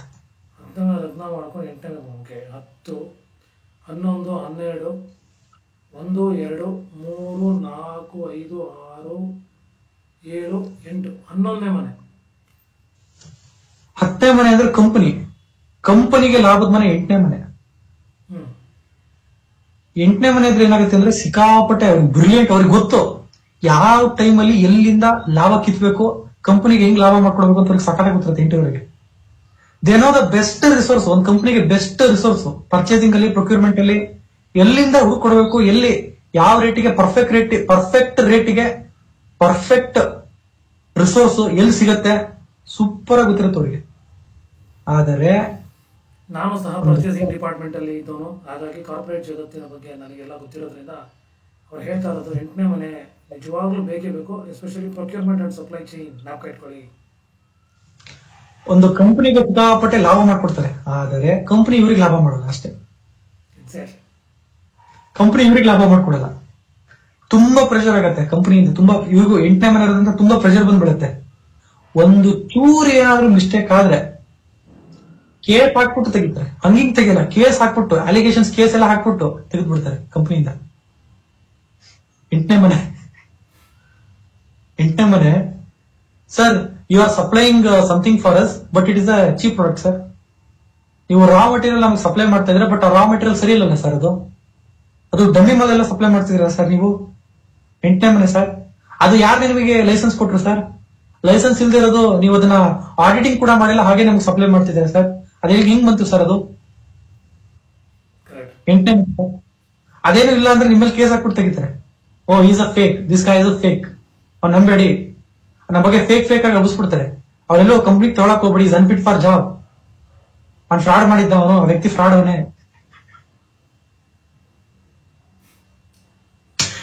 ಫ್ರಾಡ್ 8ನೇ ಮನೆ. ಸೊ ಎಲ್ಲಾ ತರ ಫಾಲ್ಸ್ ಅಲಿಗೇಷನ್ಸ್ ಅಥವಾ ಮಾನಹಾನಿ, ಕೆಲಸದಲ್ಲಿ ಏನಾದ್ರು ಮಾನಹಾನಿ ಆಗ್ತಾ ಇದೆ ಅಂದ್ರೆ ಸುಮ್ಮನೆ ತಲೆ ಕೆಡಿಸ್ಕೊಬೇಡಿ, ಹಿಂಗ್ ತಿರುಗಿ ನೋಡಿ ನಿಮ್ ಜಾತಕ ತೆಗೆದು 8ನೇ ಮನೆ ರನ್ನಿಂಗ್ ಅಲ್ಲಿ ಇರ್ತಾರೆ. ಅಲ್ಲ, 8ನೇ ಮನೆ ಬಾಸಿಗೆ ಭಯ ಇರುತ್ತೆ. ಅವಾಗ ಏನ್ ಮಾಡ್ಬಿಡ್ತಾನ ಗೊತ್ತಿಲ್ಲಪ್ಪ, ಬಾಸಿಗೆ ಭಯ ಇರುತ್ತೆ, ಕಂಪ್ನಿಯವರಿಗೆ ಭಯ ಇರುತ್ತೆ 8ನೇ ಮನೆ ಇದ್ರೆ. ಇವಾಗ ಎಂಪ್ಲಾಯ್ 8ನೇ ಮನೆ ಇದೆ ಅಂತ ತಿಳ್ಕೊಳ್ಳಿ, ಕಂಪ್ನಿನೇ ಎದುರ್ತಾ ಇರ್ತಾವ ಅಂದ್ಮೇಲೆ 8ನೇ ಮನೆ ಇದೆಪ್ಪ ಅಂದ್ರೆ ಯಾವ ಟೈಮಲ್ಲಿ ಏನ್ ಮೂವ್ಮೆಂಟ್ ಮಾಡ್ತಾರೆ ಅಂತ ಗೊತ್ತಿಲ್ಲ. ಫಾರ್ ಎಕ್ಸಾಂಪಲ್ ಹೇಳ್ತೀನಿ ಸರ್, 8ನೇ ಮನೆ ಹೆಂಗೆ ಅಂತ, ಬಾಸ್ ಅವರು ಏನೋ ಮಾತಾಡ್ತಾ ಇರ್ತಾರೆ, ಕಂಪ್ನಿ ಏನೋ ಮಾತಾಡ್ತಾ ಇರ್ತಾರೆ, ಈ 8ನೇ ಮನೆ ಇರೋದು ಏನ್ ಮಾಡ್ತಾನೆ, ರೆಕಾರ್ಡ್ ಮಾಡ್ತಾ ಇರ್ತಾನೆ. ಓ ಏನೋ ಮಾತಾಡ್ತಾ ಇದಾರೆ, ಯಾವ ಟೈಮಲ್ಲಿ ಯಾವ ಮೂಮೆಂಟ್ ಅಲ್ಲಿ ಹೆಂಗೆ ಎಲ್ಲಿ ಎಕ್ಸಿಕ್ಯೂಟ್ ಮಾಡ್ಬೇಕು ಅವ್ರಿಗೆ ಗೊತ್ತು. ಯಾವ ಟೈಮಲ್ಲಿ ಯಾವ ಮೂಮೆಂಟ್ ಅಲ್ಲಿ ಯಾವ ಸಿಚುವೇಶನ್ ಅಲ್ಲಿ ಎಲ್ಲಿ ಹೇಗೆ ಏನನ್ನ ಎಕ್ಸಿಕ್ಯೂಟ್ ಮಾಡ್ಬೇಕು ಅಷ್ಟೇ. ಡೇಂಜರ್ ಪರ್ಸನ್ ಅಂತ ಕರಿತೀವಿ. ಅದು ಯಾವ ತರ ಡೇಂಜರ್ ಅಂತ ಹೇಳಕ್ಕಾಗಲ್ಲ. ಒಂದು ಕಂಪ್ನಿಗೆ ಸಿಕ್ಕಾಪಟ್ಟೆ ಲಾಭನ ಅವರೇ ಮಾಡ್ಕೊಡ್ತಾರೆ. ಒಂದು ಕಂಪನಿಗೆ ಸಿಕ್ಕಾಪಟ್ಟೆ ಲಾಭ ಬರ್ತಿದೆ ಅಂದ್ರೆ ಎಂಪ್ಲಾಯ್ 8ನೇ ಮನೆ ಇರುತ್ತೆ. ಈ ತರ ಸರ್ 8ನೇ ಮನೆ ಬರ್ನಿಂಗ್ ಪ್ಯಾಷನ್ ಅಂತ ಕರಿತೀವಿ. ಬರ್ನಿಂಗ್ ಪ್ಯಾಷನ್ 8ನೇ ಮನೆ. ಪ್ಯಾಷನೇಟ್ ಆಗಿ ವರ್ಕ್ ಮಾಡ್ತಾರೆ, ಕ್ರಿಯೇಟಿವ್ ಸೈಂಟಿಫಿಕ್ ಆಗಿ ವರ್ಕ್ ಮಾಡ್ತಾರೆ, ಟೆಕ್ನಿಕಲ್ ಆಗಿ ವರ್ಕ್ ಮಾಡ್ತಾರೆ. ಟೆಕ್ನಿಕಲಿ ಕೈ ಹೋಗ್ಬಿಟ್ಟಿರುತ್ತೆ 8ನೇ ಮನೆ. ನೋಡ್ತಿದಂಗೆ ಹೇಳ್ತಾರೆ ಸರ್ ಮ್ಯಾನುಫ್ಯಾಕ್ಚರಿಂಗ್ ಯೂನಿಟ್ ಅಲ್ಲಿ ಹಿಂಗೆ ಪ್ರಾಬ್ಲಮ್ ಇದೆ, ಪ್ರೊಡಕ್ಷನ್ ಯೂನಿಟ್ ಅಲ್ಲಿ ಹಿಂಗ್ ಪ್ರಾಬ್ಲಮ್ ಇದೆ, ನೀವು ಇಷ್ಟು ಐಟಮ್ ನ ಇಲ್ಲಿ ಹಾಕ್ಬೇಕಾಗತ್ತೆ. ಅವ್ರಿಗೆ ಗೊತ್ತಿರುತ್ತೆ, ಐಡಿಯಾ ಸಿಕ್ಕಾಪಟ್ಟೆ ಗೊತ್ತಿರುತ್ತೆ ಅವ್ರಿಗೆ, ಅನುಭವ. 8ನೇ ಮನೆ ಎಸ್ ಮಾಡಿ ಮಾಡಿ ಮಾಡಿ ಒಂಥರ ಎಕ್ಸ್ಪೀರಿಯನ್ಸ್ ನ ನರಿಶ್ ಮಾಡ್ಬಿಟ್ಬಿಟ್ಟಿರ್ತದೆ ಸರ್. 10ನೇ ಮನೆ ಒಂದು ಕಂಪನಿ ಒಬ್ಬ ಎಂಪ್ಲಾಯ್ ಕೇಳೋದೇನೋ 8ನೇ ಮನೆ. ಆಕ್ಚುಲಿ ನಿಮ್ಗೆ ಗೊತ್ತಾದು, ಒಂದು ಕಂಪನಿ ಒಬ್ಬ ಎಂಪ್ಲಾಯ್ ಕೇಳ್ತಕ್ಕಂಥದ್ದೇ 8ನೇ ಮನೆ. ಏನಂತ ಕೇಳಿ 8ನೇ ಮನೆ ಅಂದ್ರೆ ಎಕ್ಸ್ಪೀರಿಯನ್ಸ್. 8ನೇ ಮನೆ ಅಂದ್ರೆ ಅನುಭವ. ಹೌದಾ? 10ನೇ ಮನೆ ನೋಡಿ, 10ನೇ ಮನೆಗೆ ಲಾಭದ ಮನೆ 8ನೇ ಮನೆ. 8ನೇ ಮನೆ ಅಂದ್ರೆ ಅನುಭವ. ನಿನಗೆ ಎಷ್ಟು ಅನುಭವ ಇದೆ, ಎಲ್ಲಿ ವರ್ಕ್ ಮಾಡಿದ್ಯಾ, ಯಾವ್ಯಾವ ಡಿಪಾರ್ಟ್ಮೆಂಟ್ ಅಲ್ಲಿ ಇದ್ದೆ, ಎಲ್ಲಿ ಏನ್ ಮಾಡಿದೆ. ಸೊ 10ನೇ ಮನೆ ಲಗ್ನ ಮಾಡ್ಕೊಳ್ಳಿ, ಕಂಪನಿ ಅಂತ ಅನ್ಕೊಂಡ್ರೆ 10ನೇ ಮನೆ ಲಗ್ನ ಮಾಡ್ಕೊಳ್ಳಿ. ಹಾಗೆ 1 2 3 4 ಅಂತ 12 ಹೌಸಸ್ ಕೌಂಟ್ ಮಾಡ್ತಾ ಬನ್ನಿ. 11th ಎಲ್ಲಿ ನಿಲ್ಲುತ್ತೆ ಅಂದ್ರೆ 8ನೇ ಮನೆಗೆ 11th ಹೌಸ್ ನಿಲ್ಲುತ್ತೆ. ಅಂದ್ರೆ ಲಾಭದ ಮನೆ, ಕಂಪನಿಗೆ ಲಾಭದ ಮನೆ 8ನೇ ಮನೆ ಅಂತ ಹೇಳ್ತಾ ಇದ್ದಾರೆ. ಇದು ಭವನ್ ಅಂತ ಹೇಳಿ ಒಂದು ಪ್ರಾಜೆಕ್ಟ್, ಅಂದ್ರೆ ಒಂದು ಅನಾಲಿಸಿಸ್, ಅದರ ಮುಖಾಂತರ ಹೇಳ್ತಾ ಇರುವಂತದ್ದು. ಸರ್ ಟೆಕ್ನಿಕಲ್ ಫೀಲ್ಡ್ ಹೇಳಿ ಮಾಡ್ತಿರೋದು ಮನೆ ಸರ್ 8ನೇ ಮನೆ. ಟೆಕ್ನಿಕಲ್ ಫೀಲ್ಡ್ ಬೇಕೇ ಬೇಕು. ಸಿಂಪಲ್. ಒಂದು ಕಂಪ್ನಿ, ಒಂದು ಟೆಕ್ನಿಕಲ್ ಕಂಪ್ನಿ ಅಥವಾ ಒಂದು ಫ್ಯಾಕ್ಟರಿ ಅಂತ ತಿಳ್ಕೊಳ್ಳಿ. ಆ ಫ್ಯಾಕ್ಟರಿಗೆ ಗೇನ್ ಬರ್ಬೇಕು ಅಂದ್ರೆ ಆ ಎಂಪ್ಲಾಯ್ಗಳಿಗೆ 8ನೇ ಮನೆ ಇರಬೇಕು. ಯಾಕಂದ್ರೆ 8ನೇ ಮನೆ ಇರುತ್ತೆ, ಅವ್ರಿಗೆ ಟೆಕ್ನಿಕಲ್ ಹ್ಯಾಂಡ್ ಕೈ ಪಡ್ಕೋಗಿರುತ್ತೆ. ಅವ್ರಿಗೆ ಗೊತ್ತಿರುತ್ತೆ ಯಾವ್ದನ್ನ ಎಲ್ಲಿ ಹೇಗೆ ಆಪರೇಟ್ ಮಾಡ್ಬೇಕು ಅಂತ. ಅವ್ರಿಗೆ ಎಷ್ಟು ಯೂನಿಟ್ ಹಾಕಿದ್ರೆ ಎಷ್ಟು ನಮಗೆ ಕ್ವಾಂಟಿಟಿ ಹಾಕಿದ್ರೆ ಎಷ್ಟು ಔಟ್ಪುಟ್ ತೆಗಿಬೇಕು ಗೊತ್ತಿರುತ್ತೆ. 8ನೇ ಮನೆಯವರಿಗೆ ಗೊತ್ತಿರುತ್ತೆ ಇದು. ಸರ್ಪ್ಲಸ್ ಪ್ರೊಡಕ್ಷನ್ ಕೇಳಿದ್ರೆ ಸರ್ಪ್ಲಸ್ ಪ್ರೊಡಕ್ಷನ್ ಅವ್ರಿಗೆ ಗೊತ್ತದು. ಯಾವ ಟೈಮಲ್ಲಿ ಎಲ್ಲಿ ಸಂಚಾಕ್ ಮಾರ್ಕೆಟ್ ಮಾಡ್ಬೇಕು ಅವ್ರಿಗೆ ಗೊತ್ತಿರುತ್ತೆ 8ನೇ ಮನೆ. ಸರ್ ನಿಮ್ ಸೇಲ್, ನಿಮ್ಮ ಕಂಪನಿ ಪ್ರಾಡಕ್ಟ್ ನ ಎಲ್ಲಿ ಹೋಗಿ ಸೇಲ್ ಮಾಡ್ಕೊಂಡ್ ಬರ್ಬೇಕು ನನಗೆ ಗೊತ್ತು ಸರ್. ನಿಮ್ ಕಂಪ್ನಿಗೆ ನಾನು ಲಾಭ ತಗೊಂಡ್ಬರ್ತೀನಿ 8ನೇ ಮನೆ. ಆದ್ರೆ ಕಂಪ್ನಿಗೆ ಇವ್ರ ಮೇಲೆ ಭಯ ಇರುತ್ತೆ, ಇವನೆಲ್ಲ ನಮ್ಮನ್ನ ತಗೊಂಡ್ಬಿಟ್ರೆ, ನಮ್ ಕಂಪ್ನಿನ ಏನಾರ ಮಾಡ್ಬಿಟ್ರೆ ಇವನು. ಅನುಮಾನದ ಮನೆ 8 ಅಂದ್ರೆ ಅನುಮಾನ ಸರ್. ಮತ್ತೆ ಅನುಮಾನದ ಮನೆ ಮತ್ತೆ 8ನೇ ಮನೆ, ಅದು ಡಬಲ್ ಎಚ್ ಪ್ರಾಡಕ್ಟ್ ನಾನು ಅದಕ್ಕೆ ಹೇಳ್ಬಿಟ್ಟಿದ್ದೀನಿ. ಅದು ಹೆಂಗೆ ಆಕ್ಟ್ ಆಗೋದು ಗೊತ್ತಿಲ್ಲ. ಓ ಈ ತರ ಒಂದು ವಿಚಾರ. ಈಗ ನೆಕ್ಸ್ಟ್ ನಮ್ಮ ಮುಂದಿನ ಮನೆ 9ನೇ ಮನೆ ಸ್ಥಾನ ಅಂತ ಕರಿತೀವಿ. ಬೇರೆಯವರೆಲ್ಲ ಭಾಗ್ಯ ಸ್ಥಾನ ಅಂತ ಕರೀತಾರೆ, ಕೇಳಿರ್ಬೋದು. ಲಕ್ಕಿ ಹೌಸ್, ದೇವರ ಮನೆ. ಅಂದ್ರೆ ಸೀನಿಯರ್ಸ್, ಮನೆಯಲ್ಲಿರುವಂತ ಸೀನಿಯರ್ಸ್, ತಂದೆ ಇರ್ಬೋದು ಅಥವಾ ಬೋಧಕರು ಇರ್ಬೋದು, ಅಥವಾ ದೊಡ್ಡ ದೊಡ್ಡ ಹುದ್ದೆಯಲ್ಲಿರುವಂಥ ಜಡ್ಜ್ ಇರ್ಬೋದು, ಅಥವಾ ಇನ್ಯಾವುದಾದ್ರು ಒಂದು ಒಳ್ಳೆ ಪ್ರೊಫೆಷನ್ ಸ್ಕಾಲರ್ಸ್, ಪಂಡಿತರು ಅಂತ ಹೇಳ್ತೀವಲ್ಲ, 9ನೇ ಮನೆ. ಆ 9ನೇ ಮನೆ ಏನಾದರೂ ಅಂತರ್ಭುಕ್ತಿಯಲ್ಲಿ ದಶಾನಲ್ಲಿ ವರ್ಕ್ ಆದಾಗ ಕೆಲಸ ಮಾಡುವಂಥವ್ರಿಗೆ ಕಾರ್ಪೊರೇಟ್ ಜಗತ್ತಿನಲ್ಲಿ ಹೇಗೆ ವರ್ಕ್ ಆಗುತ್ತೆ ಅಂತ ಕೇಳಿ ಆನಂದಿಸಿ. 9ನೇ ಮನೆಯವರು ಹೇಳ್ತಾರೆ, ಸರ್ ನನಗೆ ಗಾಂಧಿ ಇದ್ದಂಗೆ ನಾನು ನಿಮ್ಮ ಹತ್ರ ಹೇಳ್ತಾ ಇದ್ದೀನಿ, ನಾನೊಂದು ಕಂಪ್ನಿನಲ್ಲಿ ವರ್ಕ್ ಮಾಡ್ತಾ ಇದ್ದೀನಿ, ನಾನು ಇಂಥ ವಾತಾವರಣದಲ್ಲೆಲ್ಲ ಬೆಳೆದಿಲ್ಲ, ನನಗೆಲ್ಲ ತುಂಬಾ ಮಾತಾಡ್ತಾರೆ, ನನಗೆಲ್ಲ ಆಗೋಗಲ್ಲ, ತುಂಬಾ ಜಗಳ ಎಲ್ಲ ಆಗುತ್ತೆ, ನನಗೆ ಸಹಿಸಕ್ ಆಗ್ತಾ ಇಲ್ಲ. 9ನೇ ಮನೆ ಆಫೀಸ್ ಪೊಲಿಟಿಕ್ಸ್ ಅವ್ರಿಗೆ ಹ್ಯಾಂಡಲ್ ಮಾಡಕ್ ಬರಲ್ಲ. 9ನೇ ಮನೆ ಇದ್ರೆ ಆಫೀಸ್ ಪೊಲಿಟಿಕ್ಸ್ ಅವ್ರ ಹ್ಯಾಂಡಲ್ ಮಾಡಕ್ ಬರಲ್ಲ. ಸರ್ ನೋಡಿ ಹೇಳ್ತೀನಿ, ಇಲ್ಲಿ ಏನಾಗುತ್ತೆ ಅಂದ್ರೆ 9ನೇ ಮನೆ ಲೀಗಲ್ ಅಡ್ವೈಸರ್ ಅಂತ ಕರಿತೀವಿ, ಕಾನೂನು ಅಂತ ಕರಿತೀವಿ, 9ನೇ ಮನೆ ಲಾ ಅಂತ ಕರಿತೀವಿ, ಲೀಗಲ್ ಅಡ್ವೈಸರ್ ಅಂತ ಕರಿತೀವಿ. ಅದಕ್ಕೆ ಗುಡ್. ಈಗ ಕಂಪನಿಯಲ್ಲಿ ಕೆಲವರು ಇರ್ತಾರೆ ನೋಡಿ, ಒಂದು ಕಂಪನಿ ಏನಂತ ಹೇಳ್ಬೋದು, ಲಾ ಲೀಗಲ್ ಅಡ್ವೈಸರ್, ಅದು 9ನೇ ಮನೆ ಆಗುತ್ತೆ. That's good, okay fine. ಆದ್ರೆ 9ನೇ ಮನೆಯವರು ಒಂದು ಎಕ್ಸ್ಪೆಕ್ಟೇಷನ್ ಮಾಡ್ತಾರೆ, ನಾನು ಇಷ್ಟು ಅರ್ನ್ ಮಾಡ್ತಾ ಇದೀನಿ, ನನಗೆ ಪ್ರಮೋಷನ್ ಬೇಕಲ್ಲ, ನಾನೆಲ್ಲ ಕಂಪನಿ ಲೀಗಲ್ ಡಾಕ್ಯುಮೆಂಟ್ಸ್ ಎಲ್ಲ ನಾನೇ ಮಾಡ್ಕೊಡ್ತಾ ಇದೀನಿ, ಲೀಗಲ್ ಡಾಕ್ಯುಮೆಂಟೇಶನ್ ಎಲ್ಲ ನಾನೇ ಮಾಡ್ತಾ ಇದೀನಿ, ಬಟ್ ನನಗೊಂದು ಪ್ರಮೋಷನ್ ಅನ್ನೋದು ಬೇಕಲ್ಲ. ಅದು ಕಷ್ಟ ಆಗುತ್ತೆ, ಪ್ರಮೋಷನ್ ಟಫ್. ಅವಾಗ ಅವ್ರಿಗೆ ಏನ್ ಫೀಲ್ ಬರುತ್ತೆ ಅಂದ್ರೆ ಧರ್ಮಕ್ಕೆ ಬಿಡ್ತಿದ್ದೀನಿ ನಾನು ಅನ್ನೋ ಫೀಲ್ ಬಂದ್ಬಿಡುತ್ತೆ ಅವರಿಗೆ 9ನೇ ಮನೆ ಇದ್ದಾಗ. ಅದು ಏನ್ ಮಾಡುತ್ತೆ ಅಂದ್ರೆ ಪ್ರಮೋಷನ್ ಕೊಟ್ಕೊಡುತ್ತೆ 9ನೇ ಮನೆ. 10ನೇ ಮನೆ ಅಂದ್ರೆ ಪ್ರಮೋಷನ್, ಲಾಸ್ ಆಫ್ ಪ್ರಮೋಷನ್ 9ನೇ ಮನೆ. ಎಲ್ಲಿರ್ತೀಯ ಅಲ್ಲೇ ಇರಪ್ಪ, ಬೇರೆ ಬರ್ಬೇಡ ನೀನು, 9ನೇ ಮನೆ ಈ ತರ. ಅಂದ್ರೆ ನೋಡಿ ವೀಕ್ಷಕರೇ, 9 ಅಂತೀವಿ, ದೇವ್ರ ಮನೆ ಅಂತ ಹೇಳ್ತೀವಿ, ಅದನ್ನ ಸ್ವಲ್ಪ ಚೇಂಜ್ ಮಾಡ್ಕೊಂಡು ಟ್ವೀಕ್ ಮಾಡ್ಕೊಳ್ಳಿ ಇಲ್ಲಿಗೆ ಕಾರ್ಪೊರೇಟ್ ಜಗತ್ತಿಗೆ. ಅಂದ್ರೆ ಧರ್ಮಕ್ಕೆ ದುಡಿಬೇಕು, ನಿಮ್ಮನ್ನ ಧರ್ಮಕ್ಕೆ ದುಡಿಸ್ಕೋತಾರೆ. 9ನೇ ಮನೆ ಇದ್ರೆ ನಿಮಗೆ ಪ್ರಮೋಷನ್ ಆಗ್ಲಿ ಅಥವಾ ಹೈಕ್ ಆಗ್ಲಿ ಕೊಡದೇನೆ ನಿಮ್ಮನ್ನ ಧರ್ಮಕ್ಕೆ ದುಡಿಸ್ಕೋತಾರೆ ಅಂತ ಅರ್ಥ. ಸಿಂಪಲ್, ಒಂದೇ ಲೈನ್ ಹೇಳ್ಬೇಕು ಅಂದ್ರೆ. ಕರೆಕ್ಟಾ ಗುರುಜಿ? ಇನ್ನೊಂದು ಸರ್, ಹೌದು ಕರೆಕ್ಟ್. ಇನ್ನೊಂದೇನು ಅಂದ್ರೆ 9ನೇ ಮನೆ ನಂಬಿಕೆಸ್ತರು ಅಂತ ಕೇಳಿದ್ರೆ, ನಂಬಿಕೆಸ್ತರು ನಂಬಿಕೆಸ್ತರಪ್ಪ ತುಂಬಾ ಅವರು highly trustworthy people. 9th house ಒಂಥರ ಗುಲಾಮರು ಅಂತ ಏನ್ ಕರಿಬೋದು ನೀವು, ಬೇಕಾದ್ರೆ ಇಟ್ಕೊಂಡ್ಬಿಟ್ರೆ ಅವ್ರನ್ನ servant, right hand left hand ಅಂತ ಕರಿತೀವಲ್ಲ ಆ ಟೈಪು. ಕ್ಲೀನ ಕೆಲಸ ಮಾಡ್ಕೊಂಡು ಹೋಗ್ತಾ ಇರ್ತಾರೆ, ಹೇಳಿದ್ ಮಾಡ್ಕೊಂಡು ಹೋಗ್ತಾ ಇರ್ತಾರೆ. ಪಾಪ ಅವ್ರಿಗೆ ಎಕ್ಸ್ಪೆಕ್ಟೇಷನ್ ಇರುತ್ತೆ, ಸಿಗಲ್ಲ ಅವರು 9ನೇ ಮನೆಯವರು. Hike Gandhi kind of thing ಆಗ್ಬಿಡುತ್ತೆ 9ನೇ ಮನೆ. ಒಂದು ರೀತಿ ಯಾವುದು ಸಿಂಪಲ್ ಲೈಫ್, ಪಾಪ ಏನ್ ಮಾಡಕ್ಕಾಗಲ್ಲ, ಅವ್ರ ಆಸೆ ಕಂಪನಿ ಯಾರು ಇವರು ಯಾವ ಒಂದು ಕಂಪನಿ ವರ್ಕ್ ಮಾಡ್ತಾ ಇರ್ತಾರಲ್ಲ, ಆ ಕಂಪನಿಗೆ ಇವ್ರ ಮೇಲೆ ಒಂದ್ ಸ್ವಲ್ಪ ಏನಂತ ಹೇಳ್ತೀವಿ, ಇದಾರಪ್ಪ ತುಂಬಾ ನಂಬಿಕೆಸ್ತರಿದ್ದಾರೆ, ಅವ್ರು ಬಿಟ್ಕೊಡೋದ್ ಕಷ್ಟ. ಆದ್ರೆ ಹಂಗಂತ ಅವ್ರನ್ನ ಪ್ರಮೋಟ್ ಮಾಡಂಗಿಲ್ಲ, ಯಾಕಂದ್ರೆ ನಮ್ಗೆ ಬೇಕು. ಬಟ್ ಮಾಡ್ಕೊಂಡಿರ್ತಾನೆ ಬಿಡ್ರಿ, ಅವ್ನು ಎಲ್ಲೂ ಹೋಗಲ್ಲ, ನಮ್ಮಲ್ಲೇ ಇರ್ತಾನೆ, ಮಾಡ್ಕೊಂಡಿರ್ತಾನೆ, ಅವ್ನು ಎಲ್ಲೂ ಹೋಗಲ್ಲ. ಅವ್ನು ಕೊಡದೇ ನೋಡಿ ಈಸ್ ಅಡ್ಜಸ್ಟಬಲ್, ಕಂಫರ್ಟ್ ಝೋನ್ ಅಲ್ಲಿ ಇದ್ದಾನ ಅವನು. ಅವ್ನು ಅಲ್ಲೇ ಇಟ್ಕೊಂಡಿರೋಣ ಅವನ್ನ. ಏನೋ ಒಂದ್ ಚೂರು ಹಿಂಗೆ ಅನ್ಬಿಟ್ಟು ಏನೋ ಹೇಳು, ಒಂಥರ ಊಟಕ್ಕೆ ಉಪ್ಪಿನಕಾಯಿ ಕೊಟ್ಟಂಗೆ ಒಂಚೂರು ಕೊಟ್ಕೊಂಡು ಸುಮ್ಮನೆ ಇಟ್ಕೊಂಡಿರೋ ನಮ್ಮ ಸೈಡಲ್ಲಿ ಅಂತ ಹೇಳ್ತಾ ಇರ್ತಾರೆ. ಸೊ ಈ ರೀತಿ ಕಾಂಬಿನೇಷನ್ ಸುಮ್ಮನೆ ಬಿಡ್ತಾರೆ, ಏನೋ ಡಿಮಾಂಡ್ ಇಡಕ್ ಹೋಗಲ್ಲ. ಎಕ್ಸಾಕ್ಟ್ಲಿ, ಸ್ಮೂತ್ ಆಗಿ ಕರೆದ್ಬಿಟ್ಟು ಮಾತಾಡ್ಬಿಟ್ರೆ, ಸರ್ ನೋಡಿ ಕಂಪ್ನಿ ಈ ತರ ವರ್ಕ್ ಇದೆ, ನೀವೆಲ್ಲ ಲೈಕ್ ನೀವು ಹ್ಯಾಂಡಲ್ ಮಾಡಿರ್ತೀರಾ, ನಿಮ್ಗೆ ಗೊತ್ತಿರುತ್ತೆ ಕಂಪ್ನಿ ಈ ತರ ವರ್ಕ್, ನಿಮ್ಗೆಲ್ಲ ಪ್ರತಿಯೊಂದು ಗೊತ್ತಿರುತ್ತೆ, ಸೊ ಇದು ಕೂಡ ಈ ಸತಿ ಕೂಡ ನೀವೇ ಹ್ಯಾಂಡಲ್ ಮಾಡ್ಬಿಡಿ sir. Sure sir, of course I will do sir. 9ನೇ ಮನೆಯವರು ಸ್ವೀಟ್ ಆಗಿ ಮಾತಾಡ್ಬಿಟ್ರೆ ಹಳೆ ಕೂತ್ಬಿಡ್ತದೆ. ಅದು ಹಾಗೆ, ಆ ಧರ್ಮದ ಮನೆ ಅಂತ ಹೇಳ್ತೀವಿ, ಹಾಗೆ it is my duty to do. ಇಲ್ಲ, ಅರ್ಥ ಆಗಿರುತ್ತೆ, ನಾವು ಹೇಳಿರುವಂತಹ ಪಾಯಿಂಟ್ಸ್ ಅಲ್ಲಿ ಜನಕ್ಕೆ ಅರ್ಥ ಆಗಿರುತ್ತೆ, ನಮ್ಮ ಸ್ನೇಹಿತರಿಗೆ ಅರ್ಥ ಆಗಿರುತ್ತೆ. ಇನ್ನೊಂದು ಏನಂದ್ರೆ 9ನೇ ಮನೆ ಈ ಟ್ರಾವೆಲಿಂಗ್ ಜಾಬ್ ಕೊಟ್ಬಿಡುತ್ತೆ. ಬೆಂಗಳೂರು ಟು ಚೆನ್ನೈ ಹೋಗೋದು, ಚೆನ್ನೈ ಟು ಡೆಲ್ಲಿ ಹೋಗೋದು, ಅಲ್ಲಿಂದ ವರ್ಕ್ ಮಾಡ್ಕೊಂಡ್ ಬರೋದು, ಟ್ರಾವೆಲ್ ರಿಲೇಟೆಡ್ ಜಾಬ್ ಕೊಟ್ಬಿಡುತ್ತೆ 9ನೇ ಮನೆ. ಟೂರ್ಸ್ ಅಂಡ್ ಟ್ರಾವೆಲಿಸಂ ಡಿಪಾರ್ಟ್ಮೆಂಟ್ ಕೂಡ 9ನೇ ಮನೆಗೆ ಬರುತ್ತೆ. ಅದ್ರ ಜೊತೆಗೆ ಸಿಕ್ಕಾಪಟ್ಟೆ ಟ್ರಾವೆಲ್ ಮಾಡ್ತಾ ಇರ್ತಾರೆ ನೋಡಿ ಜಾಬ್ ಅಲ್ಲಿ, ಒಂದು ಕಂಪ್ನಿ ವಿಚಾರವಾಗಿ, ಅದು ಕೂಡ 9ನೇ ಮನೆ ಬರುತ್ತೆ. ಲೈಕ್ ಬೆಂಗಳೂರು ಟು ಡೆಲ್ಲಿ ಹೋಗ್ತಾ ಇದೀನಿ ಸರ್ ಕಂಪ್ನಿ ವಿಚಾರವಾಗಿ, ಡೆಲ್ಲಿಯಿಂದ ಮತ್ತೆ ಚೆನ್ನೈ ಬರ್ತಾ ಇದೀನಿ, ಒನ್ ಡೇ ಫ್ಲೈಟ್ ಅಲ್ಲಿ 3 times ನಾನು ಟ್ರಾವೆಲ್ ಮಾಡಿದೀನಿ, ಸಿಕ್ಕಾಪಟ್ಟೆ ಸ್ಟ್ರೆಸ್ ಇದೆ. 9ನೇ ಮನೆ ಅದು ಕೂಡ 3ನೇ ಮನೆ ತರ ಟ್ರಾವೆಲಿಂಗ್ ಜಾಬ್ ಬರುತ್ತೆ. ಬಟ್ 9th ಕಂಪ್ಯಾರಿಟಿವ್ಲಿ 3ನೇ ಮನೆಗೋಸ್ಕರ ಇದು ಹೈ ಲೆವೆಲ್ ಟ್ರಾವೆಲ್ ಆಗ್ಬಿಡುತ್ತೆ. ಲೈಕ್ ಒಂದು ಕಂಪ್ನಿದು ಲೀಗಲ್ ವಿಚಾರ ಮಾತಾಡಕ್ಕೆ ನಾನು ಡೆಲ್ಲಿಗೆ ಹೋಗ್ತಾ ಇದೀನಿ, ಒಂದು ಕಂಪ್ನಿದು ಲೀಗಲ್ ವಿಚಾರ ಮಾತಾಡಕ್ಕೆ ಎಲ್ಲ ಹೋಗ್ತಾ ಇದೀನಿ. ಡಿಸಿಷನ್ ಮೇಕರ್ ಟ್ರಾವೆಲಿಂಗ್ ಅಂತ ಅನ್ಕೊಳ್ಳಿ ಮೈಂಡ್. ಡಿಸಿಷನ್ ಮೇಕರ್ ಯಾರು ಕಂಪ್ನಿ ಇರ್ತಾರಲ್ಲ ಮ್ಯಾನೇಜ್ಮೆಂಟ್ ಸೆಕ್ಟರ್ ಅಲ್ಲಿ, ಅಂತವ್ರದನ್ನ ನೀವು ಅರ್ಥೈಸ್ಕೋಬಹುದು. ಅಂದ್ರೆ ದೊಡ್ಡ ದೊಡ್ಡ ಹುದ್ದೆಯಲ್ಲಿರುವಂತವ್ರು, ಅವ್ರಿಗೆ ಒಂದು ದೊಡ್ಡ travel only for small meeting, ಒಂದು ಅರ್ಧ ಗಂಟೆ ಮೀಟಿಂಗ್ ಇಲ್ಲಿಂದ ಡೆಲ್ಲಿಗೆ ಹೋಗ್ಬರುವಂತದ್ದು, ಈ ರೀತಿಯಾದ ಒಂದು ಸ್ಟ್ರೆಸ್ಫುಲ್ ಟ್ರಾವೆಲ್ ಅಂತ ಹೇಳ್ತಾ ಇದ್ದಾರೆ. ಒಂದು ಕಂಪ್ನಿಯಲ್ಲಿ ಹೇಳ್ತಾರಲ್ಲ ಸರ್, ಕಂಪ್ನಿ ಪರವಾಗಿ ನೀವು ಹೋಗಿ ಸರ್, ನೀವು ಮೀಟಿಂಗ್ ಅಟೆಂಡ್ ಮಾಡಿ, ಕಂಪ್ನಿ ಪರವಾಗಿ ಒಂದು ಮೀಟಿಂಗ್ ಕರೆದಿದ್ದಾರೆ, ಯಾವ್ದೋ ಒಂದು ಸಮಿಟ್ ಇಂದ ಒಂದು ಕಂಪ್ನಿನ ರೆಪ್ರೆಸೆಂಟ್ ಮಾಡ್ಬೇಕು. ನೀವು ಹೋಗ್ಬಿಟ್ಟು ಮೀಟಿಂಗ್ ಅಟೆಂಡ್ ಮಾಡ್ಬಿಟ್ಟು ನಮ್ಮ ಕಂಪ್ನಿ ಬಗ್ಗೆ ಹೇಳ್ಬಿಟ್ಟು ಬನ್ನಿ 9ನೇ ಮನೆ. ನೀವೇ ಹೋಗ್ಬಿಟ್ಟು ಮಾತಾಡ್ ಬನ್ನಿ, ಯಾಕಂದ್ರೆ ನೀವು ನಿಮ್ಮೆಲ್ಲ ನಂಬಿಕೆ ಇದೆ, ನೀವೇನಾರ ಒಂದು ಹ್ಯಾಂಡಲ್ ಮಾಡ್ತೀರಾ, ನೀವೇ ಡಿಸಿಷನ್ ಮಾಡ್ತೀರಾ, ಬಟ್ 9ನೇ ಮನೆಯವರು ಅಳೋದಕ್ಕೆ ಗೊತ್ತಾ ಸರ್, ನನಗೆ ಪ್ರಮೋಷನ್ ಸಿಗ್ತಾ ಇಲ್ಲ ಸರ್, ಎಲ್ಲ ಮಾಡ್ತೀನಿ ಸರ್, ತುಂಬಾ ಮ್ಯಾನೇಜ್ ಮಾಡ್ತೀನಿ ಸರ್, ಒಂದು ಕಂಪ್ನಿ ಅರ್ಧ ಎಲ್ಲ ನಂತರನೇ ಇದೆ, ನನಗೆ ಗೊತ್ತಿದೆ, ಆದ್ರೆ ಪ್ರಮೋಷನ್ ಸಿಗ್ತಾ ಇಲ್ಲ ಸರ್. 9ನೇ ಮನೆ ಸರ್, ಪ್ರಮೋಷನ್ ಕೊಡಲ್ಲ ಸರ್, ಧರ್ಮಕ್ಕೆ ದುಡಿಬೇಕು ಸರ್. 9ನೇ ಮನೆ 5ನೇ ಮನೆ ಎಕ್ಸ್ಟ್ರಾ ಹಾಸಿಗೆ ಬೇಕು ಅಂತಾರೆ ಸರ್, ಎಕ್ಸ್ಟ್ರಾ ಹಾಸಿಗೆ. 9ನೇ ಮನೆ 5ನೇ ಮನೆ ಸರ್ ನನಗೆ ಎಕ್ಸ್ಟ್ರಾ ಹಾಸಿಗೆ ಬೇಕು ಅಂತಾರೆ, ಇಲ್ಲ ಎಕ್ಸ್ಟ್ರಾ ಹಾಸಿಗೆ ಕೊಡಲ್ಲ. 9ನೇ ಮನೆ 5ನೇ ಮನೆ ಧರ್ಮದ ಮನೆ, ಅದು 6ನೇ ಮನೆ 10ನೇ ಮನೆ ಎಕ್ಸ್ಟ್ರಾ ಹಾಸಿಗೆ ಕೊಡ್ತದೆ. ನೋಡಿ 10ನೇ ಮನೆ ಬರುತ್ತೆ ಈಗ ಹೇಳ್ತಾರೆ. 10ನೇ ಮನೆ ಅಂದ್ರೆ ಹೇಳ್ಬಿಡಿ ಈಗ ಪಾಪ, ಯಾಕಂದ್ರೆ ಎಲ್ಲ ವೇಟ್ ಮಾಡ್ತೀವಿ, ತುಂಬಾ ಲಾಂಗ್ ವಿಡಿಯೋ ಆಗ್ತಾ ಇದೆ, ಸಾರಿ ಫಾರ್ ದಟ್.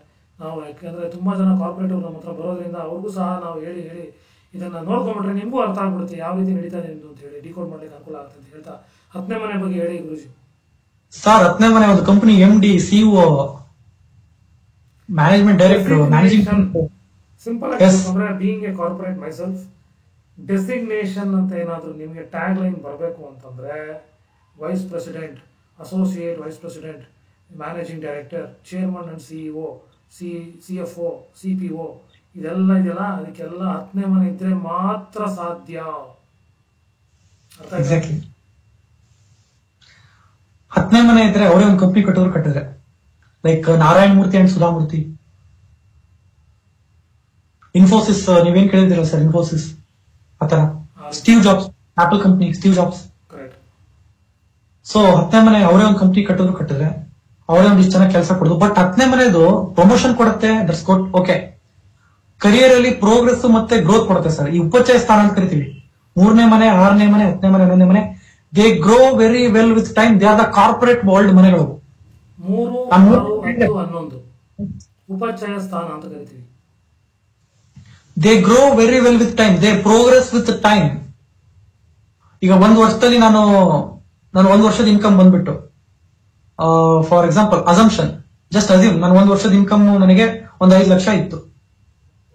ನನಗೆ 3, 6, 10ನೇ ಮನೆ, 11ನೇ ಮನೆ ಈ ಉಪಚಯ ಸ್ಥಾನದಲ್ಲಿ ಯಾವ್ದೊಂದು ಗ್ರಹ ಕೂತಿದೆ, ಅದು ದಶ ನನಗೆ ರನ್ ಆಗ್ತಾ ಇದೆ. ನೆಕ್ಸ್ಟ್ ಇಯರ್ ಒಂದು 10% ಹೈಕ್ ಆಗುತ್ತೆ, ಇದೇ ತರ. ಸೊ ವರ್ಷ ಹೋಗ್ತಾ ಹೋಗ್ತಾ ಹೋಗ್ತಾ ಪ್ರೋಗ್ರೆಸ್ ಟಾಪ್ ಲೆವೆಲ್ಗೆ ಹೋಗುತ್ತೆ, ಟಾಪ್ ಕೇರಲ್ ಹೋಗುತ್ತೆ. ಈ ಉಪಚಯ ಸ್ಥಾನದಲ್ಲಿ ಪಾಪಗ್ರಹಗಳು ಎಸ್ಪೆಷಲಿ ಕೂತಾಗ ಉಪಚಯ ಸ್ಥಾನದಲ್ಲಿ 10ನೇ ಮನೆ, ಇಟ್ ಇಸ್ ಎ ಗುಡ್ ಉಪಚಯ ಸ್ಥಾನ, that is very very good for corporate world. Jobless ಆಗಕ್ ಬಿಡಲ್ಲ ಸರ್, ಹುಡ್ಕೊಂಡು ಕೆಲಸ ಕೊಡ್ತಾರೆ ಸರ್. ದಯವಿಟ್ಟು ನೀವು ನಮ್ಮ ಕಂಪ್ನಿಗೆ ಬಂದು ಜಾಯ್ನ್ ಆಗಬೇಕು. ಕಂಪ್ನಿ ಆಫರ್ ಬರ್ತಾ ಇರುತ್ತೆ ಸರ್, ನನಗೆ 3 ಕಂಪ್ನಿಯಿಂದ ಆಫರ್ ಬಂದಿದೆ ಸರ್, ಎದಕ್ಕೆ ಹೋಗ್ಲಿ ಸರ್, 10ನೇ ಮನೆ ಇದೆ ಸರ್, ನಿಮಗೆ 10ನೇ ಮನೆ ಇದೆ, 3 ಕಂಪ್ನಿಯಿಂದ ಆಫರ್ ಬಂದಿದೆ. ಕಾರ್ಪೊರೇಟ್ ಜಗತ್ತಿಗೆ ಸೂಪರ್ ಸ್ಟಾರ್ ಕಾಂಬಿನೇಷನ್ ಅಂತಂದ್ರೆ 10ನೇ ಮನೆ, ಸಿಂಪಲ್. ಎಸ್, ಬಟ್ 10ನೇ ಮನೆ ಏನ್ ಮಾಡ್ಬಿಡುತ್ತೆ ಅಂದ್ರೆ ಸರ್, ಪರ್ಸನಲ್ ಲೈಫ್ ಹಾಳು ಮಾಡ್ಬಿಡುತ್ತೆ. ಪರ್ಸನಲ್ ಲೈಫ್ ಅಲ್ಲಿ ಫ್ಯಾಮಿಲಿ ಲೈಫ್ ಡಿಸ್ಟರ್ಬ್ ಮಾಡ್ಬಿಡುತ್ತೆ 10ನೇ ಮನೆ, ಇನ್ಕ್ಲೂಡಿಂಗ್ 6ನೇ ಮನೆ. ಈಗ ಹೇಳ್ತಿರ್ತಾರೆ ಮನೆಗೆ ಸರ್, ನೀವು ಅಂದ್ರೆ ಅವರ ವೈಫ್ ಆಗಿರ್ಬೋದು, ಇಲ್ಲಾಂದ್ರೆ ಹಸ್ಬೆಂಡ್ ಆಗಿರ್ಬೋದು, ವೈಫ್ ಆರ್ ಹಸ್ಬೆಂಡ್, ನೀವು ಫ್ಯಾಮಿಲಿ ಟೈಮ್ ಕೊಡ್ತಾ ಇಲ್ಲ, ನೀವು ಮನೆ ಕಡೆ ಗಮನ ಕೊಡ್ತಾ ಇಲ್ಲ, ಫ್ಯಾಮಿಲಿ ಲೈಫ್ ನಿಮ್ಗೆ ಇಷ್ಟ ಇಲ್ವಾ, ಡೈವರ್ಸ್ ತಗೊಂಡು ಹೋಗ್ಬೋದು. ಅದು ಇನ್ನೊಂದು ಮ್ಯಾಟರ್ ಆಗುತ್ತೆ. I will make a separate video ಅಂತ. ಸೊ ಈಗ ಅರ್ಥ ಆಯ್ತು. 11ನೇ ಮನೆ ಬಗ್ಗೆ ಹೇಳಿ, ಯಾಕಂದ್ರೆ ಲಾಸ್ಟ್ 2 ಮನೆ ಇರೋದು, 11, 12 ಹೇಳ್ಬಿಡಿ. ಓಕೆ ಸರ್, 11ನೇ ಮನೆ ಸಿಕ್ಕಾಪಟ್ಟೆ games, bonus, increment, with promotion, with change of place. 11ನೇ ಮನೆ ಅದು. 11ನೇ ಮನೆ ಆಸೆಗಳ ಮನೆ, ಆಸೆ ಈಡೇರ್ತಕ್ಕಂಥ ಮನೆ, ಆಸೆ. Dream come true combination. So ಅಲ್ಲಿ ಜಾಬ್ ಅಂತ ತಗೊಂಡಾಗ ಏನಾಗುತ್ತೆ ಸರ್, 11ನೇ ಮನೆ ಒಳ್ಳೆ ಜಾಬ್, ಹ್ಯಾಂಡ್ಸ್ ಆನ್ ಸ್ಯಾಲರಿ, ಒಳ್ಳೆ ಪ್ಯಾಕೇಜು, ಕೂಲ್ ಪ್ಯಾಕೇಜು, ಯಾವಾಗ ಬೇಕಾದ್ರೆ ಅವಾಗ ಬರ್ಬೋದು, ಯಾವಾಗ ಬೇಕಾದ್ರೆ ಅವಾಗ ಹೋಗ್ಬೋದು. ಹೈಬ್ರಿಡ್ ಮೋಡ್ ಅಂತೀವಲ್ಲ, ವರ್ಕ್ ಫ್ರಮ್ ಹೋಮ್ 2 ದಿವಸ 3 ದಿವಸ ಆಫೀಸು, ಇವೆಲ್ಲ ಕಾಂಬಿನೇಷನ್ 11ನೇ ಮನೆ ಕೊಡುತ್ತೆ. ದಶಾ ಬುಕ್ತಿನಲ್ಲಿ 11ನೇ ಮನೆ ರನ್ ಆಗ್ಬೇಕು. ಅದು ಸ್ಯಾಲರಿ ಹೈಕ್ ಮಾಡಿಸುತ್ತೆ, ಒಳ್ಳೆ ಸ್ಯಾಲರಿ ಕೊಡುತ್ತೆ, ಒಳ್ಳೆ ರೆಪ್ಯೂಟೆಡ್ ಪೊಸಿಷನ್ ಕೊಡುತ್ತೆ. ಮತ್ತೆ 10ನೇ ಮನೆ ಅಲ್ಲ 11ನೇ ಮನೆ ಒಳ್ಳೆ ಪ್ರಮೋಷನ್ ಕೂಡ ಕೊಡುತ್ತೆ, ಇನ್ಕ್ಲೂಡಿಂಗ್ ಸ್ಯಾಲರಿ ಹೈಕು, ಅದ್ರ ಜೊತೆ ಬೋನಸ್ ಬರುತ್ತೆ. ಅದ್ರ ಜೊತೆ ಟ್ರಾವೆಲ್, ಕಂಪ್ನಿ ಮೇಲೆ ನಾನು ಅಲ್ಲೋಗ್ಬೇಕು ಇಲ್ಲೋಗ್ಬೇಕು ಅಂತ ಹೇಳ್ತಾ ಇರ್ತಲ್ಲ, ಕಂಪ್ನಿಯಿಂದ ಸವಲತ್ತು ಬೇಕು ನನಗೆ, ಈ ಕಂಪ್ನಿಯಿಂದ ಸವಲತ್ತು, ಕಂಪ್ನಿಯವರೇ ಮನೆ ಕೊಡ್ತಕ್ಕಂಥದ್ದು, ಕಂಪ್ನಿಯಿಂದ ಕಾರ್ ಕೊಡ್ತಕ್ಕಂಥದ್ದು, ಈ ತರ 11ನೇ ಮನೆ ಕಂಪನಿಯಿಂದ ಬರ್ತಕ್ಕಂಥ ಸವಲತ್ತುಗಳ ಬಗ್ಗೆ ಮಾತಾಡುತ್ತೆ 11ನೇ ಮನೆ. ಓಕೆ. ಸೊ 12 ಸರ್ 12 ಇತ್ತು ಅಂದ್ರೆ ದಯಮಾಡಿ ದೇಶ ಬಿಟ್ಟು ಹೋಗಿ ಅಂತ ಹೇಳಿ. ಕರೆಕ್ಟ್. ಫನ್ ಏನಂತೀವಿ ಅಂದ್ರೆ ನಾವು ಹೇಳೋದು MNC ಜಾಬ್ಸ್ ಅಂತೀವಿ, ಅಂದ್ರೆ ಓವರ್ಸೀಸ್ ಕಂಪನಿಗಳ ಜೊತೆ ಕೆಲಸ ಮಾಡಿ ಅಂತೀವಿ, ಅಥವಾ ಹುಡುಕಿ 100% ಸಿಗುತ್ತೆ.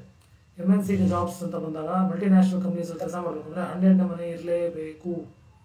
ಅಲ್ಲದೇನೆ ನಿಮ್ಗೇನಾದ್ರೂ ಫಾರಿನ್ ಟ್ರಾವೆಲ್ ಅಥವಾ ಫಾರಿನ್ ನಲ್ಲಿ ಸೆಟಲ್ಮೆಂಟ್ ಆಗೋ ಕಾಂಬಿನೇಷನ್ ಬೇಕು ಅಂದ್ರೆ ಜಾಬ್ ರಿಲೇಟೆಡ್ ಆಗಿ 12ನೇ ಮನೆ ಇರಲೇಬೇಕಾಗ್ತದೆ. ಬಹಳ ಜನ ಕೇಳ್ತಾರೆ ಸರ್, ಕಾರ್ಪೊರೇಟ್ ವರ್ಲ್ಡ್ ಇಂದ ಬಂದು ಬಹಳ ಜನ ಕೇಳ್ತಾರೆ ಸರ್, ಕಂಪನಿಯಿಂದ ನನಗೆ ಬೇರೆ ಕಡೆ ಕಳಿಸ್ತಾರೆ ಟ್ರೈನಿಂಗಿಗೆ, ಜರ್ಮನಿ ಕಳಿಸ್ತಾರೆ ಸರ್, USA ಕಳಿಸ್ತಾರೆ ಸರ್ ಕಂಪನಿಯಿಂದ ಟ್ರೈನಿಂಗಿಗೆ. ಆವಾಗ ಅಂತರ್ಭುಕ್ತಿ ಮತ್ತು ಭುಕ್ತಿ, ಅಂತರ್ಭುಕ್ತಿ ಅಥವಾ ಪ್ರತ್ಯಂತರ್ಭುಕ್ತಿ 4ನೇ ಲೆವೆಲ್ 5ನೇ ಲೆವೆಲ್ ಅಲ್ಲಿ ನಮಗೆ 12ನೇ ಮನೆ ಓಡ್ತಾ ಇರಬೇಕು. ಎಸ್, 12ನೇ ಮನೆ MNC ಕಂಪನಿ ಜಾಬಿಗೆ ದಟ್ಸ್ ಗುಡ್. MNC ಕಂಪನಿ ಜಾಬಿಗೆ ಗುಡ್. ಅಬ್ರಾಡ್ ಅಲ್ಲಿ ಹೋಗ್ಬಿಟ್ಟು ವರ್ಕ್ ಮಾಡಕ್ಕೆ ದಟ್ಸ್ ಗುಡ್. ಈಗ UN ಅಲ್ಲಿ ಎಕ್ಸ್ಪ್ಯಾಕ್ಟ್ ಅಂತ ಕೇಳಿರ್ಬೋದು, ಎಕ್ಸ್ಪ್ಯಾಕ್ಟ್ ದಟ್ ಇಸ್ 12ನೇ ಮನೆ. ವರ್ಕಿಂಗ್ ವೀಸಾ ಮೇಲೆ ಎಲ್ಲ ವರ್ಕ್ ಮಾಡ್ತಾ ಇರ್ತಾರೆ ಬೇರೆ ದೇಶದಲ್ಲಿ, 12ನೇ ಮನೆ. ಫಾರಿನ್ ಕಂಟ್ರಿ ಕರೆನ್ಸಿ 12ನೇ ಮನೆ. ಫಾರಿನ್ ಕಂಟ್ರಿನಲ್ಲಿ ಹೋಗ್ಬಿಟ್ಟು ಅರ್ನ್ ಮಾಡ್ತಾ ಇದಾರೆ, ಅಲ್ಲೇ ಆತರ ಓವರ್ಸೀಸ್ ಜಾಬ್ಸ್ ಎಲ್ಲ 12ನೇ ಮನೆ.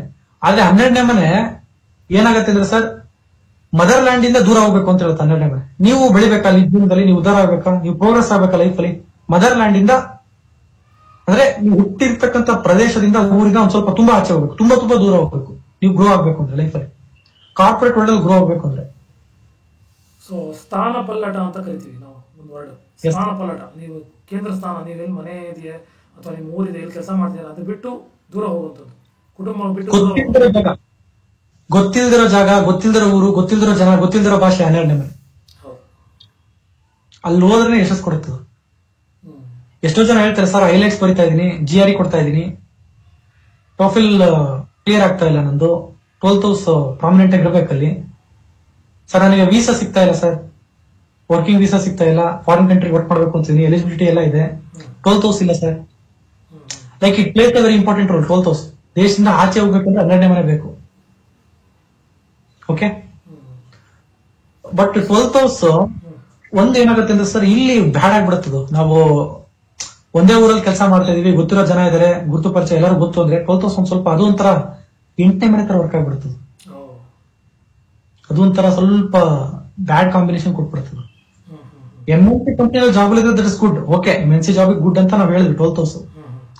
ಆದ್ರೆ ಜಾಗ ಖಾಲಿ ಮಾಡ್ತಾ ಇರ್ಬೇಕು, ಬೇಗ ಚೇಂಜ್ ಆಫ್ ಪ್ಲೇಸಿಗೆ ಹೇಳ್ ಮಾಡ್ಸಿರ್ತಕ್ಕಂಥ ಮನೆ 12ನೇ ಮನೆ.